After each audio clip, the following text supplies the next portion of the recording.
नहीं, मेरी इस हंसी का मतलब आप ये ना निकालें कि मैं आपकी हार पर हंस रहा हूँ। नहीं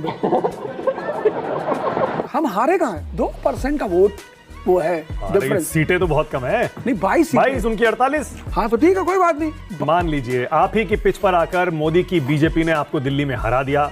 मान लीजिए वही महिलाओं के अकाउंट में पैसे डालने का वादा, वही सारे के सारे आम आदमी पार्टी की योजनाएं चालू रखेंगे। दे दिया मोदी जी को वोट। मानक भाई, मोदी जी को वोट दिया तो गुजरात में क्यों नहीं दिया? वो जब भी हमने एक सीट गुजरात में जीती, हाँ। वो मोदी जी के गढ़ में जाके जीती। वो तो आप ही की सीट थी। हमारी ही सीट है। हाँ। आपकी ही सीट है। अपनी सीट बचा ली ना आपने, कोई बीजेपी से छीनी थोड़े। गुजरात में हाँ, पहले भी जीती थी आपने। हाँ तो गजब टूबीबाज आदमी हो। मैं तो कहता नहीं मानक भाई, लेकिन दुनिया कहती कि इटरनली विक्टोरियस मोदी। हाँ, शॉर्ट फॉर्म में ईवीएम। ओझा सर आप तो ऐसे ना थे। नहीं, मैं एक बात, आप तो कभी बेईमानी के आरोप नहीं लगाते थे, ईवीएम में गड़बड़ी के आरोप नहीं लगाते थे। बीजेपी से ऑफर आएगा तो जाएंगे ओझा सर? अगर बीजेपी मुझसे कहती कि भैया तुम प्रधानमंत्री बन जाओ, हमारे पास आ जाओ, हाँ। तो भी नहीं जाएंगे। और राहुल गांधी को 10 में से कितने नंबर देते हैं ओझा सर? मैं राहुल गांधी को भी 10 में से 10 नंबर दूंगा। ओके, मोदी जी को कितने नंबर देते हैं 10 में से? मोदी जी को मैं फेल कर दूंगा। केजरीवाल बन सकते हैं पीएम कभी? दावा ठोकते थे वो एक टाइम पे। बनेंगे तो इस देश का बहुत भला होगा, बहुत। हेलो दोस्तों, नमस्कार, जय जय श्री राम। दोस्तों आज की एक और धमाकेदार डिबेट वीडियो में आप सभी का स्वागत है। दोस्तों आज की इस डिबेट वीडियो में हम लोग देखने वाले हैं न्यूज एंकर मानक गुप्ता को, और दूसरी तरफ हम लोग देखने वाले हैं अवध प्रसाद ओझा सर को। दोस्तों जब से अवध प्रसाद ओझा सर दिल्ली का चुनाव हारे हैं, तब से ये टेलीविजन से गायब हो गए थे। तो आज बड़े दिन बाद ये टेलीविजन पर वापस आए हैं। तो मानक गुप्ता दिल्ली के चुनाव को लेके अवध सर के बहुत ज्यादा मजे भी लेते हैं और उनसे काफी तीखे सवाल जवाब भी करते हैं। और उसके बाद अवध सर का मानना ये होता है कि आगे जाके केजरीवाल भारत के प्रधानमंत्री जरूर बन जाएंगे।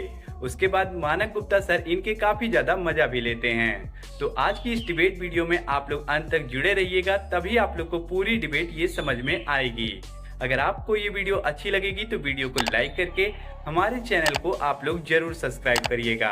चलिए इस मजेदार वीडियो को स्टार्ट करके देख लेते हैं। चलिए शुरू करते हैं। अवध ओझा सर का देश के जाने माने टीचर हैं, राजनेता भी हैं, यूट्यूब इन्फ्लुएंसर भी हैं, सोशल मीडिया पर करोड़ों फॉलोअर हैं। बहुत स्वागत आपका। कैसे हैं सर? बहुत अच्छा मानक भाई, आप बताएं क्या चल रहा है आजकल? राजनीति चल रही है। नहीं, मेरी इस हंसी का मतलब आप ये ना निकालें कि मैं आपकी हार पर हंस रहा हूँ। गजब बेइज्जती है। नहीं बिल्कुल नहीं, क्योंकि आप हंसे इसलिए मैं हंस दिया। नहीं। और आपका ये जज्बा देखकर मुझे अच्छा लग रहा है कि हार के बाद भी आपके चेहरे पर मुस्कान है। आपका जज्बा देख रहा हूं मैं। आप एक बार फिर अपने वही पुराने आक्रामक अंदाज में दिख रहे हैं और आपका वीडियो वायरल हो गया। आपने कहा कि बताइए, मुझे हराने के लिए प्रधानमंत्री को मेरे विपक्षी के पैर छूने पड़े। क्या मतलब था उसका? एक बड़ी सिंपल सी बात है। हाँ। कि चुनाव में एक प्रक्रिया होती है, चुनाव का उठना। हाँ। वो बड़ी प्यारी प्रक्रिया होती है। लोग कहते हैं ना भैया चुनाव उठ रहा है। अब पहले मैं गया तो मुझे पता नहीं चला कि चुनाव कैसे उठता है। यार तो बोले भैया आपका चुनाव नहीं उठ रहा है, भैया आपका चुनाव नहीं उठ रहा है। तो हमने कहा यार चुनाव उठता कैसे है? तो पता चला कि भाई कुछ सर्कमस्टेंसेस होती, घटनाएं होती। अच्छा, मैंने कहा ये बात है। तो रैली हुई, तो अच्छी रैली हुई। पूरे दिल्ली, हरियाणा, पंजाब से लोग आए और बड़ी मदद की लोगों ने। तो लोगों ने कहा भाई चुनाव तो आपका उठ गया। और एक समय ऐसा आया जब लोग मुझसे आके कहते थे भैया आप जीत रहे हो। तो मुझे अच्छा तो बहुत लगता है कि यार भाई क्या बात है, जीत रहे हैं, सदन में बैठेंगे क्या। तो चुनाव एक अच्छी स्थिति में आ गया और प्रधानमंत्री जी ने उसी वक्त जो पैर छुए, मतलब अब मेरे पास एक ऑप्शन था। किसके पैर छुए जरा खुल के बता भी दीजिए ना। हमारे विपक्ष के जो नेता हैं, हाँ। तो उनके पैर जब उन्होंने कौन छुए, विपक्ष के नेता? हम नेगी जी की बात कर रहे हैं। हाँ। तो उनके जब पैर छुए उन्होंने, प्रधानमंत्री ने, हाँ। भाई अगर आपने एक परंपरा चालू की कि भाई अपने जूनियर नेताओं का पैर छुएंगे तो आप सबके छू लेते। हाँ। एक पर्टिकुलर व्यक्ति का पैर छूना, तब मुझे पता चला कि ये तो चुनाव उठ गया, ये तो गलत दिशा में उठ गया चुनाव। ये तो चुनाव। कितने तेजस्वी लोग हैं हमारे पास, कितने शानदार विचार रखते हैं जी। पर सिर्फ एक सीट नहीं जीते ना वो अवध ओझा सर, वो तो पूरी दिल्ली जीत गए। क्या हुआ ऐसा कि दिल्ली हार गए आपके नेता अरविंद केजरीवाल और मोदी जी जीत गए? हम हारे कहाँ हैं? 2% का वोट वो है हाँ, लेकिन डिफरेंस। सीटें तो बहुत कम है। नहीं 22 सीटें। 22, उनकी 48। हाँ तो ठीक है, कोई बात नहीं, 22 सीटें हमारे पास हैं। और राजनीति में हार कहाँ होती? राजनीति में विश्राम होता है। राजनीति और खेल में कभी हार नहीं होती। ओझा सर, मान लीजिए आप ही की पिच पर आकर मोदी की बीजेपी ने आपको दिल्ली में हरा दिया। मान लीजिए वही महिलाओं के अकाउंट में पैसे डालने का वादा, वही सारे के सारे आम आदमी पार्टी की योजनाएं चालू रखेंगे। कोई फर्क नहीं लगा ना फिर बीजेपी में और आम आदमी पार्टी में? जनता को दे दिया मोदी जी को वोट। मानक भाई, मोदी जी को वोट दिया तो गुजरात में क्यों नहीं दिया? वो जब भी हमने एक सीट गुजरात में जीती, हाँ, वो मोदी जी के गढ़ में जाके जीती। वो तो आप ही की सीट थी। हमारी ही सीट है, हाँ, आपकी ही सीट है। ओए, अपनी सीट बचा ली ना आपने, कोई बीजेपी से छीनी थोड़े है। गुजरात में। हाँ, पहले भी जीती थी आपने। हाँ तो गजब टू विवाद आदमी हो। महाराष्ट्र क्यों जीते फिर? हरियाणा क्यों जीते? दिल्ली क्यों जीते? मैं तो कहता नहीं मानक भाई, लेकिन दुनिया कहती कि इटरनली विक्टोरियस मोदी। हाँ हाँ, फुल फॉर्म, शॉर्ट फॉर्म में ईवीएम। ओझा सर, आप तो ऐसे ना थे। नहीं, मैं एक बात आप तो कभी बेईमानी के आरोप नहीं लगाते थे, ईवीएम में गड़बड़ी के आरोप नहीं लगाते थे।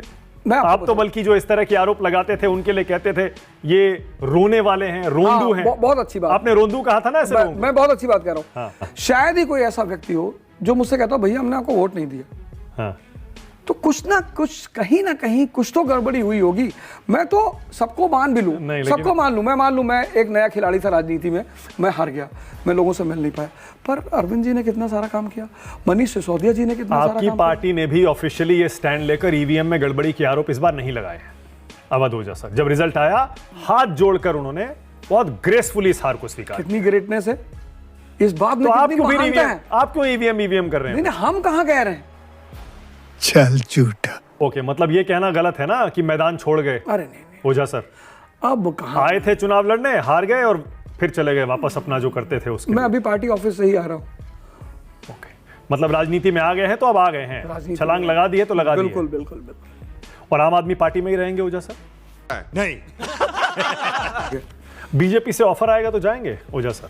क्योंकि पहले भी आपने मुझे बताया था कि आप बीजेपी से चुनाव लड़ना चाहते थे, फिर हाँ, कांग्रेस से भी ऑफर आया था हाँ बिल्कुल। जो आपने नहीं माना, फिर आम आदमी पार्टी में आप चले गए। अगर बीजेपी कहे भाई आ जाओ, जरूरत है हमें, कि अगर बीजेपी मुझसे कहती कि भैया तुम प्रधानमंत्री बन जाओ, हमारे पास आ जाओ, हाँ, तो भी नहीं जाएंगे। इनकी पार्टी में नहीं जाएंगे, इनके साथ नहीं जाएंगे। क्यों? ऐसा क्या हो गया अचानक? पहले एक समय आप इन्हीं से टिकट मांग रहे थे चुनाव लड़ने के लिए, हाँ बिल्कुल मांग रहे थे। अब ऐसा क्या हो गया? नहीं, जैसे होता है ना कि आपसे कोई आदमी रूबरू होता है, आपको वादा करता है, आपसे बातचीत करता है, तो कम से कम अपनी बातचीत को तो रखता है। आपने अगले आदमी को तब तक बहकाए रखा जब तक उसके अंतिम डेट इलेक्शन के नहीं आ गए। ओके, और कोई ऐसी बातें जो बीजेपी की अब आपको पसंद ना आती हो? पहले तो आपको लगता था कि नहीं। और एक घटना घटी थी जो उसको मैंने बताया था, जो जन्माष्टमी की घटना थी सितंबर वाली, जिसमें आयोजकों ने मुझे बुलाया था और बीजेपी के नेता भी आए हुए थे। और फिर बीजेपी के नेताओं ने कहा अवध ओझा को मंच पे नहीं आने देना है। ये बात शायद मैंने आपसे बताई थी? नहीं, ये मुझे बताई थी। पिछले साल की घटना है, मतलब 2024 की ही बात है शायद, जन्माष्टमी की। यही दिल्ली की। अच्छा। एक संस्थान है दिव्य ज्योति जागृत संस्थान, आशुतोष महाराज जी, तो मैं उनका शिष्य भी हूँ। तो उन्होंने मुझे भी बुलाया था और भाजपा के कुछ नेताओं को भी बुलाया था। तो मंच पे कुछ प्रोग्राम था, तो उन्होंने आके मुझसे कहा कि आपको मना किया कि भैया आप देख लीजिए। ऐसा क्यों? किस लिए? अब ये तो मैं कैसे बता सकता हूँ किस लिए। तो वो चीज़ बड़ी दर्दनाक लगी थी, बहुत अजीब सा लगा। चुनाव से, दिल्ली चुनाव से पहले की बात है ना ये तो? हाँ, बहुत पहले की बात। तो सेकुलरिज्म और सोशलिज्म हमारे देश की अंतरात्मा तो वही है, और उसमें ऐड हो गया। और दोनों के नोबल प्रिंसिपल्स हैं, मुझे नहीं लगता किसी को उससे मतभेद होना चाहिए। तो जब है तो उसको हटाने की क्या? पर संघ और बीजेपी तो कहते हैं ना हिंदू राष्ट्र है, ना धर्मनिरपेक्ष है। मैंने इनको समाजवाद। चैलेंज किया था। हाँ। मानक भाई आप एक काम करो, एक दिन इनको बुलाओ किसी दिन, हाँ। यहीं चाय की चर्चा पे, और हिंदू गीता और रामचरितमानस पर चर्चा हो।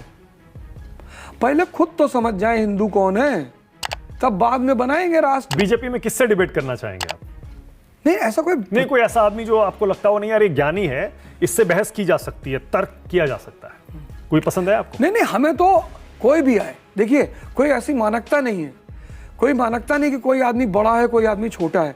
मैं तो सबको व्यक्तिगत तौर पे जानता नहीं हूँ। और पर उनके डिबेट प्रवक्ता कुछ ऐसे हैं जो टीवी पर आते हैं, सोशल मीडिया पर उनके वीडियो बहुत वायरल रहते हैं, ज्ञानी कहे जाते हैं, जैसे बीजेपी के सुधांशु त्रिवेदी हैं, उनकी बड़ी चर्चा होती है। उनसे डिबेट करना चाहेंगे? अरे एकदम करना चाहिए। हाँ, नहीं हो करना जाता। चाहिए, बिल्कुल करना चाहिए। तुमसे ना हो पाएगा। यूपी में योगी जी कैसा काम कर रहे हैं, क्योंकि आप वहीं रहते हैं? ये तो 27 में पता चलेगा हाँ। कि उनका काम कैसा रहा, क्योंकि मूल्यांकन तो जनता करेगी। मूल्यांकन का काम किसका है? 5 साल बाद चुनाव आते हैं तो जनता करेगी। अरविंद केजरीवाल को दिल्ली के सीएम के तौर पर कितने नंबर देते हैं ओझा साहब 10 में से? मैं तो 10 में से 10 नंबर देता हूँ।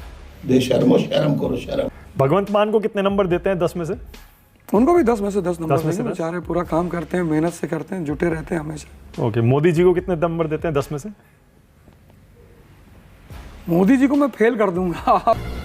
चुप कर बे कुत्ते। वाह, अब जनता पास कर रही है, आप फेल कर भी देंगे तो क्या फर्क जनता पड़ता पता नहीं कहा, जनता का बिल्कुल नहीं पास कर रही है। जनता तो इतनी ज्यादा दुखी है, बहुत दुखी है। है? और सिर्फ- तीसरी बार पीएम बन गए, उससे पहले गुजरात में भी कभी नहीं हारे। पवन में। और राहुल गांधी को 10 में से कितने नंबर देते हैं ओझा सर? मैं राहुल गांधी को भी 10 में से 10 नंबर दूंगा। वो भरते हुए, मैं तो हमेशा, मैं आप आजकल मैं उनकी मैं तारीफ करता हूँ, मैंने कभी ऐसा नहीं किया। भले ही ठीक है, हमारा आजकल उनसे गठबंधन नहीं है, हाँ। ये बात एकदम सच है। पर एक राजनेता के रूप में वो बहुत विकसित हो रहे हैं। हो रहे हैं? क्या उनकी चीज आपको सबसे ज्यादा प्रभावित कर रही है? एक तो वो जनता के बीच जा रहे हैं, घूम रहे हैं, जुड़ रहे हैं, मिल रहे हैं पब्लिक से। और अब उनके जो भाषण हैं वो भाव वाले भाषण हैं। अब मुझे ऐसा लगता है कि वो, जैसे राजनेता एक होता है जिसको आपने एक थ्योरी दे दी कि साहब यहाँ जाइएगा ऐसा बोलिएगा, तो जो पढ़ के बोल रहा है उसके भाव में अपनापन कभी नहीं आएगा। लेकिन जो आदमी समझ के बोल रहा है, जिसने गरीबी देखी है, जब वो गरीबी पे बोलेगा, भाई नेहरू जी जब भारत की राजनीति तो में राहुल गांधी ने कहाँ गरीबी नहीं, देखी मेरी है? बात सुन नहीं है। हाँ। नेहरू जी भी ने नहीं देखी, हाँ। नहीं देखी ना। हाँ। जवाहरलाल नेहरू ने, तो मोतीलाल नेहरू जी ने गरीबी दिखवाने के लिए उनको बाबा रामचंद्र के साथ रखा। उनके साथ नेहरू जी गांव गांव घूमते थे, तो देखी ना गरीबी। तो जो इन्होंने भारत यात्राएं की, ओके, तब इन्होंने इस देश की जनता को वास्तविक तौर पे देखा। प्रधानमंत्री बन सकते हैं राहुल गांधी, आपको लगता है? हुई है वही जो राम रचिरा का। केजरीवाल बन सकते हैं पीएम कभी? दावा ठोकते थे वो एक टाइम पे। बनेंगे तो इस देश का बहुत भला होगा।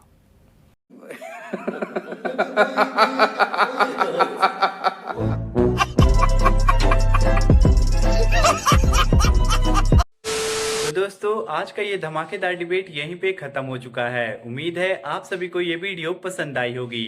वीडियो के बारे में और अवध सर के बारे में आपका क्या राय है, आप लोग अपनी राय कमेंट बॉक्स में जरूर बताइएगा। अगर आप लोगों को हमारी ये वीडियो पसंद आई है तो वीडियो को लाइक करके हमारे चैनल को आप लोग जरूर सब्सक्राइब करिएगा, क्योंकि हमारे चैनल पे आप लोगों को ऐसी डिबेट वीडियो देखने को मिलती रहेगी। और इस वीडियो को अपने घर वालों और अपने दोस्तों के पास जरूर शेयर कर दीजिएगा, ताकि उन तक ये वीडियो जाए और वो लोग भी इस वीडियो को देख सकेंगे। आप लोग से हम जल्दी मुलाकात करेंगे एक और धमाकेदार डिबेट वीडियो के साथ। तब तक के लिए आप लोग अपना और अपने प्यारे परिवार का ध्यान रखिए। जय हिंद, जय भारत, वंदे मातरम, जय जय श्री राम।